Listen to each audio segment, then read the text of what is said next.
By the end of this video, you'll see Cleopatra in a completely new light.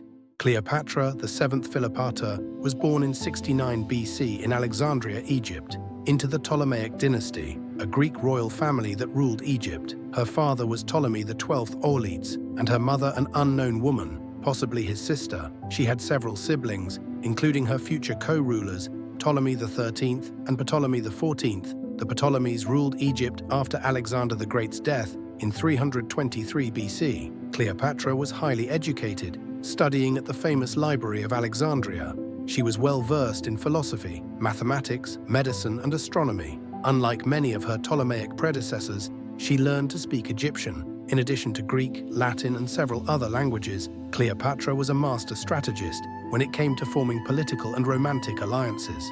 She used her relationships with powerful Roman leaders to secure Egypt's independence and expand her influence. Her two most famous alliances were with Julius Caesar and Mark Antony, both of whom played key roles in shaping her reign and legacy. When Ptolemy XII died in 51 BC, Cleopatra, at 18 years old, became co-ruler with her 10-year-old brother, Ptolemy XIII. However, the young king's advisors soon sought to oust Cleopatra, believing that she was too strong-willed and politically ambitious for their liking. This led to a civil war between Cleopatra and her brother. Cleopatra was forced into exile. Julius Caesar arrived in Egypt in 48 BC. She needed his support to reclaim her throne, so she famously had herself smuggled into his chambers. Some say rolled up in a carpet or a linen sack. Impressed by her intelligence and charm, Caesar sided with her. She was restored as queen. Cleopatra and Caesar had a son, Ptolemy XV, whom she promoted as Caesar's rightful heir. She visited Rome as Caesar's guest and was treated like a foreign queen, though Romans were wary of her influence. After Caesar's assassination in 44 BC, Cleopatra returned to Egypt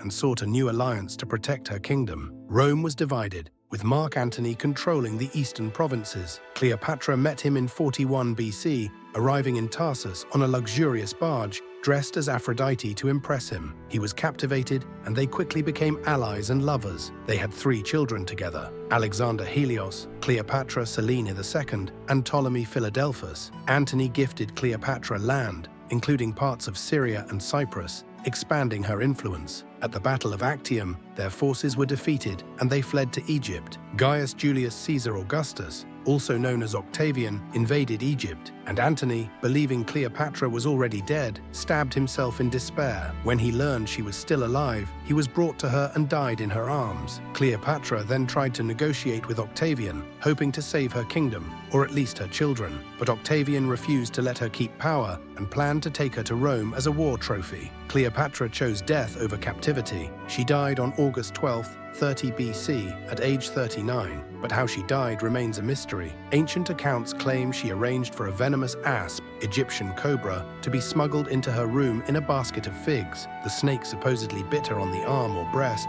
causing a painless death. Some historians believe she took a fast-acting poison, possibly hidden in a hairpin, or Octavian had her secretly executed and made it look like a suicide. She was found dressed in royal robes, lying on a golden couch, with her 2 loyal maids also dead beside her. Her other children were taken to Rome, where they were raised by Octavian's sister. Alexander Helios and Ptolemy Philadelphus' fate is unclear, but they may have died young. Cleopatra Selene II, she was married off to King Juba II of Mauritania, where she became queen and ruled for decades. Octavian executed Caesarion, ending the Ptolemaic dynasty and making Egypt a Roman province. Cleopatra wasn't just using romance. Her alliances were calculated moves to protect Egypt's independence in a world dominated by Rome.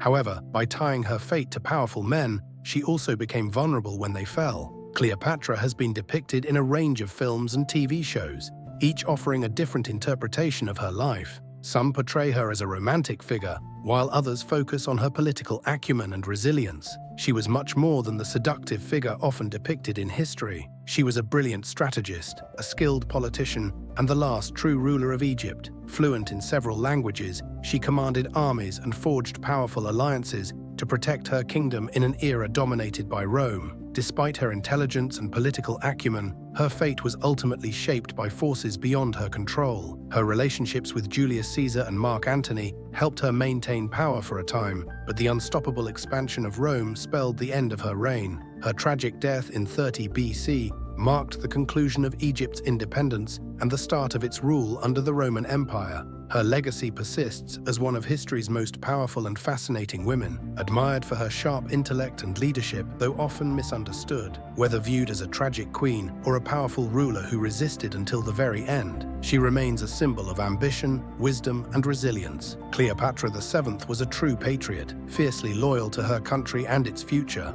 Thanks for watching.